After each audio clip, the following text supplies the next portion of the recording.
Kota dimanapun Anda berada, senang sekali kita berjumpa lagi tentunya dalam program Uta Bicara, Talk Show Uta 45 Jakarta, berbagi masalah terkini, meluaskan informasi dan temukan solusi. Senang sekali hari ini kita akan membahas yang ramai diperbincangkan di masyarakat dan juga viral, dan sampai saat ini pun masih terus dicari solusinya. Pasti sudah ada di benak Sobat Uta semuanya. Kita hari ini akan membahas tentang Pusat Data Nasional yang diserang oleh ransomware. Nah, seperti apa solusinya? Hari ini kita akan bincangkan hal tersebut bersama dua narasumber saya.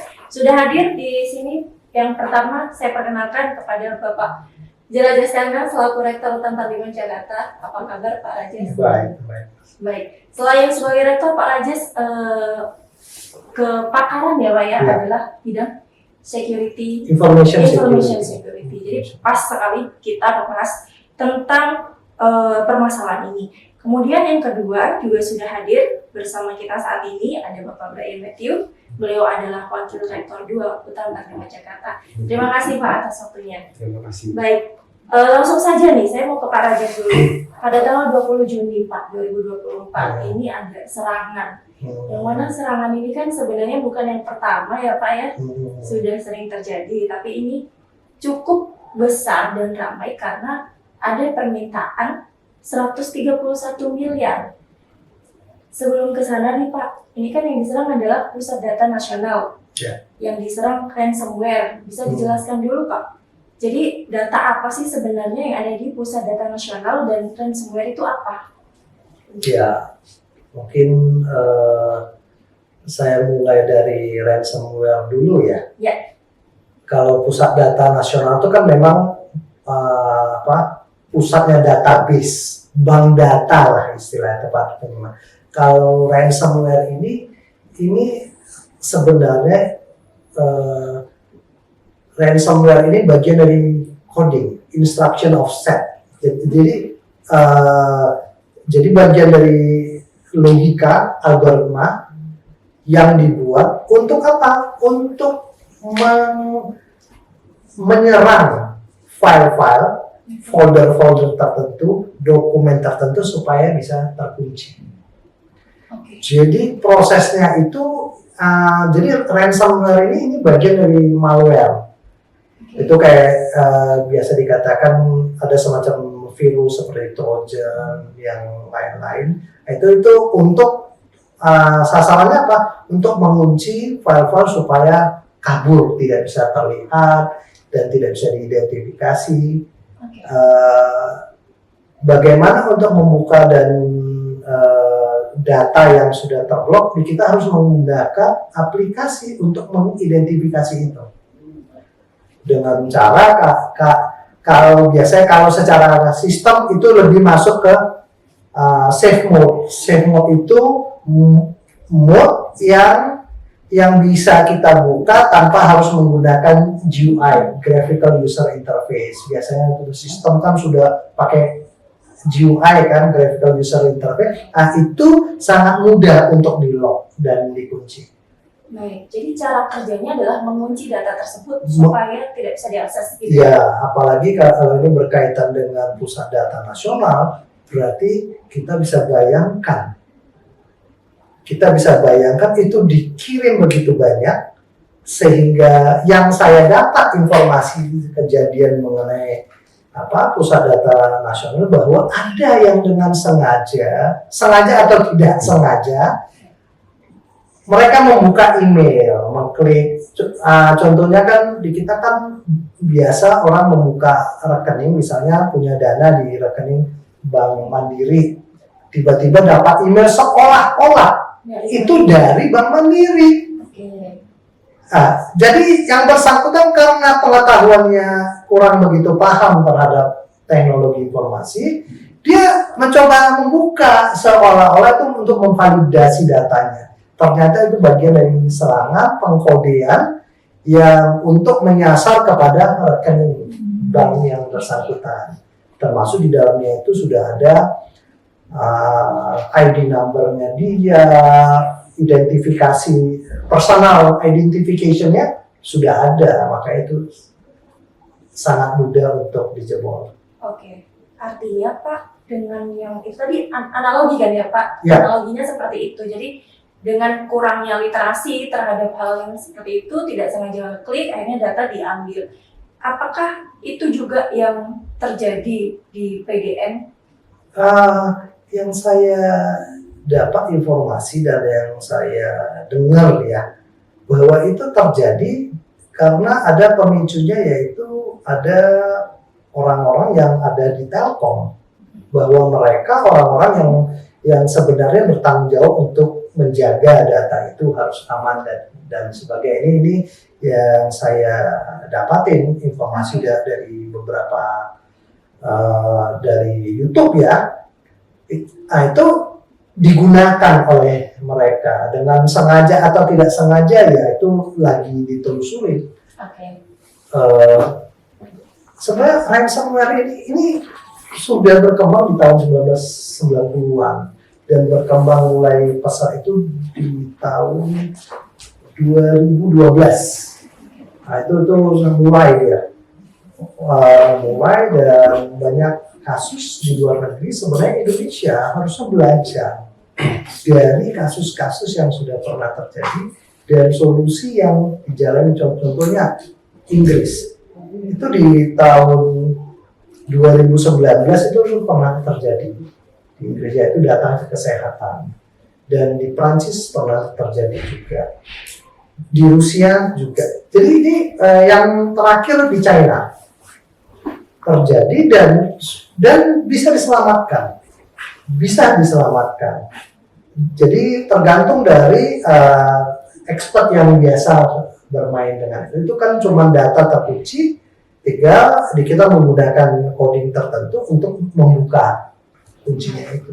Baik, selanjutnya Pak, berdasarkan yang Bapak jelaskan tadi, bagaimana menurut Bapak tentang keamanan apa ya, cyber security sendiri di Indonesia?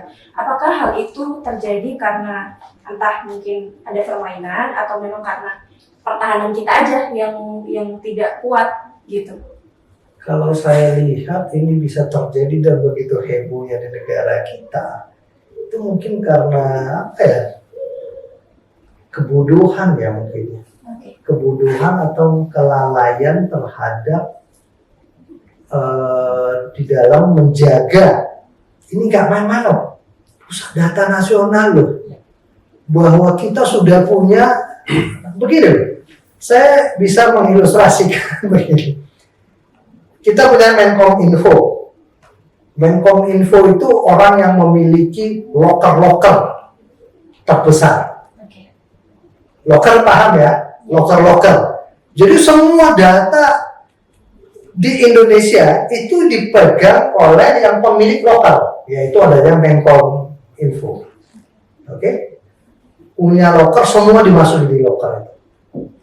Ini kan masyarakat menitipkan ini data, yaitu dari masing-masing kementerian masuk di loker-loker. Kemudian Menkominfo memiliki yang namanya security guard atau satpamnya lah, atau pasukan militernya, yaitu apa? Badan Sandi Negara, BSSN. Itu security guard atau satpamnya lah, yang menjaga, memastikan loker ini kuncinya tepat, yang mana harus dipakai, mana tidak, dan harus melindungi ini semua. Coba, you can imagine, ini bisa terjadi kebobolan, terus kerjanya ngapain tuh satpam? Menkominfo, kok nggak ada koordinasi? Kok bisa terjadi? Ini gak main-main loh, ini proses yang sangat memalukan bangsa dan negara kita. We are so shame, kita malu banget. Ya, coba, itu privacy loh, itu data privacy loh. Data kamu, data teman-teman semua, itu ada di situ loh, gak main-main loh. Kalau saya lihat ini cuma masalah koordinasi dan ego sektoral. Hidup itu kan harus tanggung jawab. Kamu punya jabatan itu dan kamu harus monitor dan kamu harus tanggung jawab terhadap itu. bukan ngurusin proyek. Ini sangat memalukan. Kalau bisa salah saya Menkominfo mundur itu, ngapain? Dan juga menambahkan kan sebenarnya dari Menkominfo sendiri sudah diperingati kalau salah oleh BSSN bahwa ada ransomware baru, tolong diperhatikan dan dibuat backupnya. Nah ini menjadi kelalaian juga. Kenapa tidak ada backupnya di sana? Padahal sudah diperingati. Jadi ujung-ujungnya ini jadi agak saling menyalahkan ya. Saling ini, ya. Karena apa? Karena ya mungkin balik lagi ini masalah ekosektoral kan. Si Sapam juga, si pemilik kunci dan selalu menjaga itu, dia kan sudah harus mikirin jauh-jauh hari bahwa ini backupnya di mana ya. Kalau nggak punya backup, lu jangan jagain, jangan mau jagain, kan bisa dong. Kita aja di institusi kecil nih Pak Brian nanganin ada backupnya berlapis-lapis. Nah, di Indonesia kita orang-orang pintar banyak kok. Baik. Ahli-ahli expert bidang IT teknologi udah gak diragukan itu. Yang banyak dulu teman-teman saya dari Jogja dari mana itu ahli-ahli hacking semua kok. Kok kita bisa kebobolan? Saya malu loh nih. Jadi malu. permasalahannya SDM Pak ya? Jadi SDM yang kurang kompeten, akhirnya sistem kita No. SDM kita sudah kompeten. SDM kita sudah kompeten. Namun Pelaksana terhadap sistem regulasi yang ada itu yang tidak berjalan. Ekosektoral. Lalu menurut Bapak bagaimana solusi atas permasalahan ini? Presiden harus turun tangan. Presiden langsung ya Mas? Presiden harus turun tangan. Ini kita sudah darurat data nasional. Ini udah darurat loh, gak main-main. Presiden harus turun tangan. Datangkan expert. Perbaiki. Itu masalah kecil sebenarnya. It is a small thing. Itu masalah. Cuman masalahnya kita niat nggak untuk beresin itu data. Sepemahaman saya itu anggaran untuk backup data dan sebagainya itu luar biasa loh, besar. Kemana itu? KPK harus turun ini, harus diusut semua. Baik. Harus turun tangan. Gak boleh ini kita pembodohan masyarakat publik, ya. Baik. Backup dan lain sebagainya Pak. Kemudian ada istilah Windows Defender yang ini saya juga kurang paham sih Pak sebenarnya. Makanya saya tanyakan, Windows Defender itu apa sih Pak? Apakah itu yang kemudian digunakan untuk backup kemudian jebol atau seperti apa Pak? Windows Defender itu kan cuma GUI, Graphical User Interface, dalam menangani hole-hole waktu pintu masuk proses penyerangan. Sebenarnya tidak harus pakai Windows Defender juga. Banyak tools untuk menangani. Ini kan bisa jebol itu kan karena server itu begini loh. Nah, ini kan di kita kan menggunakan handphone, pakai laptop. Ada yang di belakang ini namanya server, pusat data. Selama kita nggak punya akses untuk masuk ke pusat data itu, fine-fine aja yang pusat data ini. Ini masalahnya, orang yang punya akses ke pusat data, dia bermain-main kan. Berarti dia sendiri yang menyalurkan. Oke. Baik. Ya, semua itu masuknya berdasarkan port number. Ya kayak apa www apa misalnya kalau di kita kan ada google.co.id atau utam45jakarta.ac.id, itu kan ada domain masing-masing. Setiap domain itu kan ada port number-nya dia. Dia biasanya port number itu yang masuk ke pusat data, cuma port number mana yang terbuka. Baik. Nah itu tuh Window Defender itu untuk membantu menjaga port-port tersebut, yang jadi satu hal yang concerning untuk kita. Kebetulan kan saya bertanggung jawab di sini dalam hal penjagaan IT, sementara para di sini sebagai rektor dan juga ahli security, sehingga kita sempat berbincang juga dengan tim IT kita juga. Apa sih Window Defender itu? Itu suatu kayak tadi yang buat jaga port-port itu yang diberikan udah bawaan secara gratis. Nah, menjadi concerning kenapa? Kok negara dengan anggaran PDN 700 miliar menggunakan suatu hal yang bawaan yang gratis? Jadi anggapannya itu sepenting apa sih menurut mereka data-data kementerian tersebut, sehingga mereka tidak mau mengeluarkan dana untuk penjagaan itu. Kembali lagi kan dalam hal seberapa penting dan seberapa mau dalam hal ini Kominfo untuk menjaga data-data kita dan juga data Republik Indonesia itu sendiri, karena kan seluruh kementerian yang kena nih server nasional. Ada 210 instansi yang jebol informasinya. Jadi 700 miliar kalau misalkan hanya untuk Windows Defender saja sangat berlebih harusnya ya Pak? Sangat berlebih, karena kita sendiri pun gini, dalam 700 miliar itu kan itu anggaran hanya untuk PDN, ya. Dimana kok bisa kita nggak punya backup? Sementara itu data itu data yang krusial, itu data Indonesia secara keseluruhan. Kita sendiri aja dalam satu kampus ini kita punya 3 tempat backup.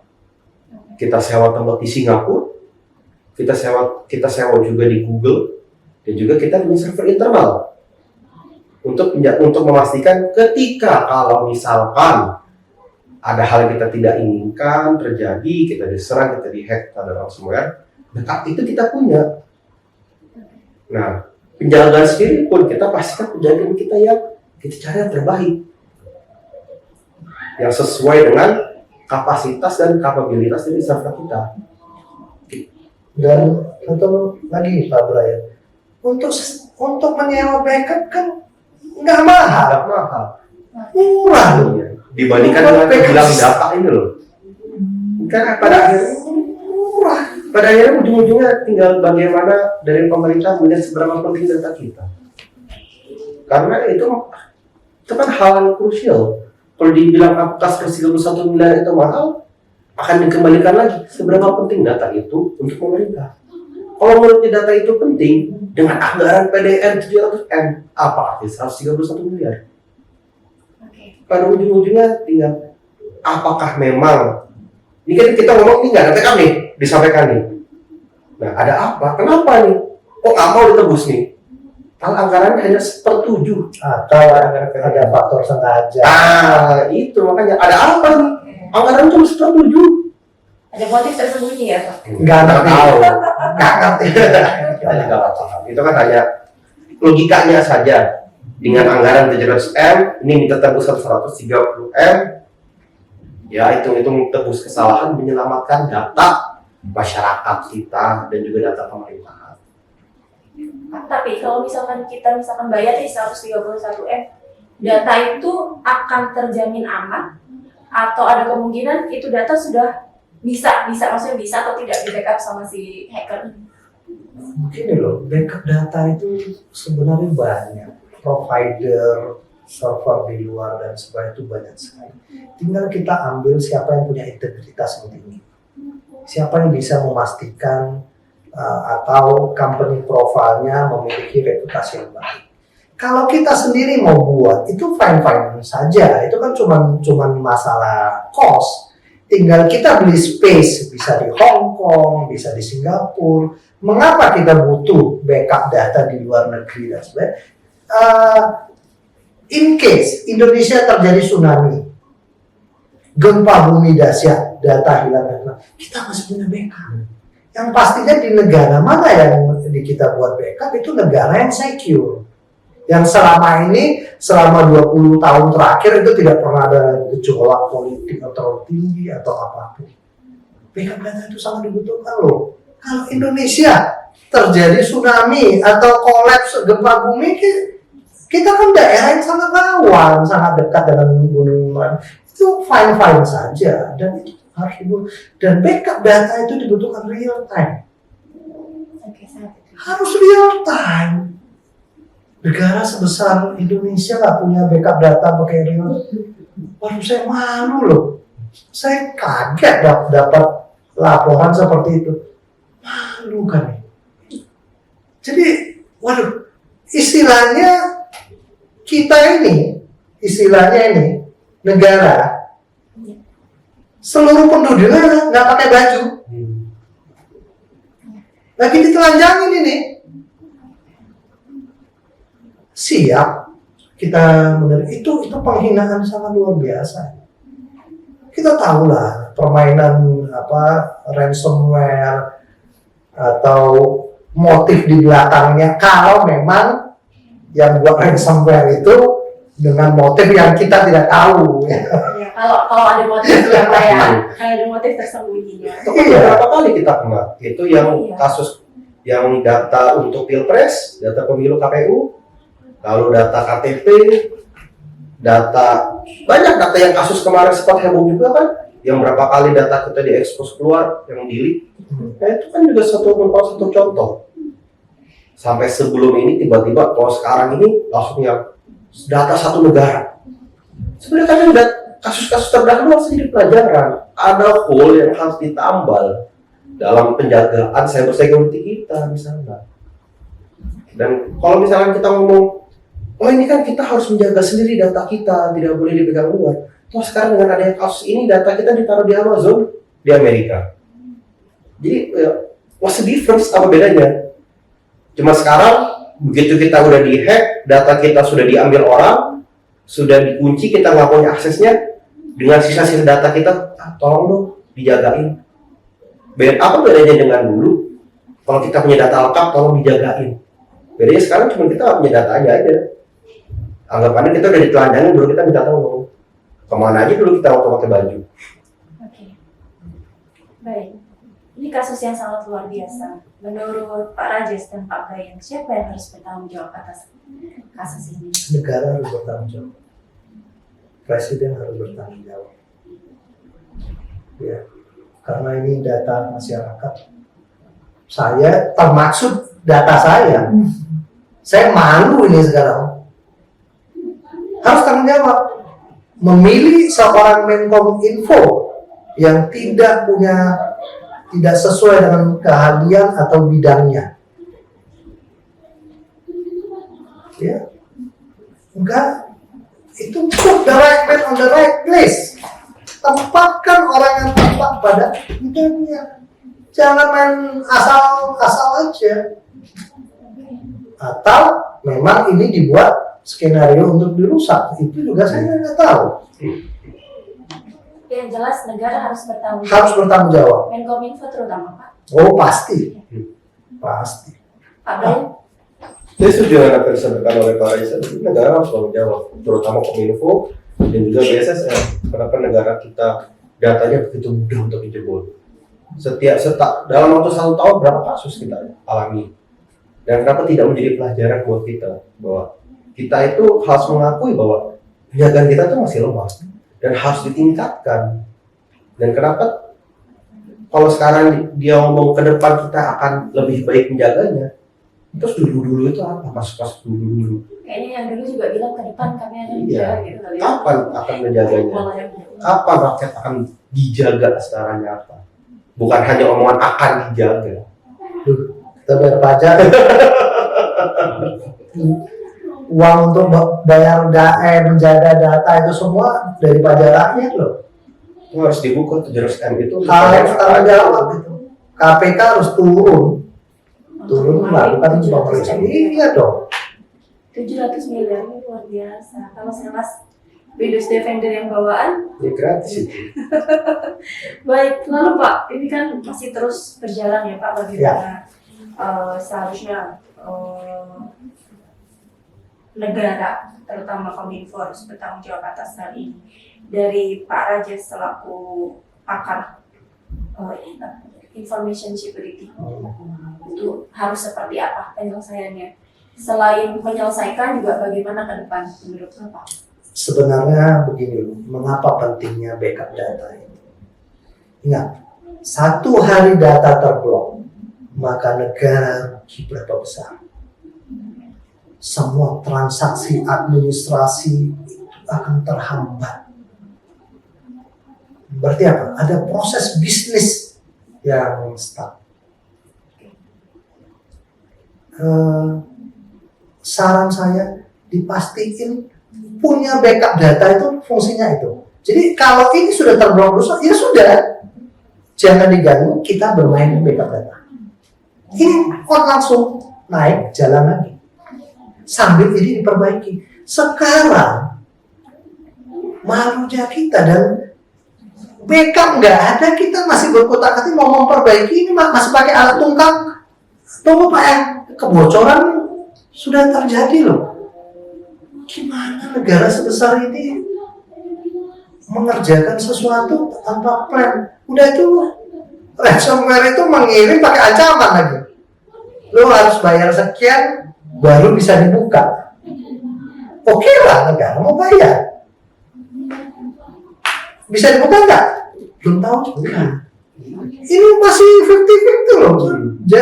Jadi pengambilan keputusan itu di kondisi yang sangat dilematis. Jadi saran saya, hire expert-expert yang pernah menyelesaikan permasalahan ransomware kayak di China, Inggris, di Prancis, hire. Kenapa? Negara harus bertanggung jawab, bayar mahal dikit, cari solusinya. Itu banyak, itu expert, gampang itu, semua tinggal masih duduk, konekkan ke data pusat, dia bisa akses, dia cuma meng-create kalau dikatakan coding dari kriptografi itu kan sudah ada patternnya, metodenya sudah ada. Tinggal bermain di 3 metode yang ada saja, bermain untuk diputar balik, uji coba itu kan cuma trial and error, cuma buat pengkodian untuk membaca itu, membuka ini pakai formula apa sih, banyak expert. Jadi sebenarnya ini ya Pak, bukan bisa atau tidak bisa, tapi mau atau tidak mau. Mau, iya. Pertama saya sangat menyesalkan tidak ada backup data. Itu sudah merugikan negara. Ya, backup data. Berarti sekarang kita harus bekerja di kapal yang sedang berlayar ini kan. Ini nggak main-main loh. Kebocoran Pak pasti. Kerugian satu hari, kerugian negara bisa dihitung berapa transaksi. Apalagi yang dikatakan bea cukai itu, waduh, peti kemas berapa banyak yang masuk, ini bisnis loh. Negara nggak bisa menyelamatkan itu, kita di posisi bahaya. Ini juga yang harus dilihat dalam kapal berjalan ini yang dibilang yang tadi disampaikan udah mulai banyak bocor ini, kita nggak tahu siapa aja yang masuk nih. Data imigrasi mati. Daftar cekal bagaimana? Dalam pantauannya orang ini nggak boleh keluar, orang ini nggak boleh masuk Indonesia. Dan juga data-data hukum kita seperti apa? Kasus-kasusnya. Nah itu kan harus diperhatikan. Jangan, ini kan yang kita nggak mau nanti, jangan sampai ada teroris lah, ada orang yang kita tidak mau mereka datang ke Indonesia yang bisa membahayakan masyarakat kita, tiba-tiba masuk tanpa terdeteksi. Kenapa? Karena data kita udah nggak punya datanya nih. Orang masuk lalu suka hati mereka. Nah itu harus diperhatikan. Bagaimana negara menjaga itu? Bagaimana negara menjaga keamanan dari yang kebocoran digital itu jangan sampai membahayakan masyarakat secara fisik. Negara harus ambil langkah action yang tegas di dalam melakukan step-step untuk penyelesaian permasalahan ini. Presiden harus turun tangan. Baik. Presiden, negara, harus turun tangan. Dan lembaga yang berkaitan langsung dengan data nasional harus dimonitor day by day. nggak bisa main-main. Ya, nggak bisa main-main. Dia harus dimonitor lebih baik. Baik. Baik, terima kasih Pak Rajes atas waktunya. Pak Bayan, terima kasih juga atas waktunya. Sobat Uta, berakhir sudah kebersamaan kita pada kesempatan kali ini. Jadi memang ransomware dan permasalahan cybercrime sangat besar dampaknya bagi Indonesia di berbagai sektor. Oleh karena itu diharapkan kepada pimpinan negara kita, Presiden, lembaga yang terkait dengan Pusat Data Nasional dapat segera menyelesaikan kasus ini. Terima kasih, saya Dina Raca pamit undur diri. Sampai jumpa lagi dalam program Uta Bicara. Talkshow-nya Uta 45 Jakarta, berbagi masalah terkini, meluaskan informasi dan temukan solusi. Sampai jumpa.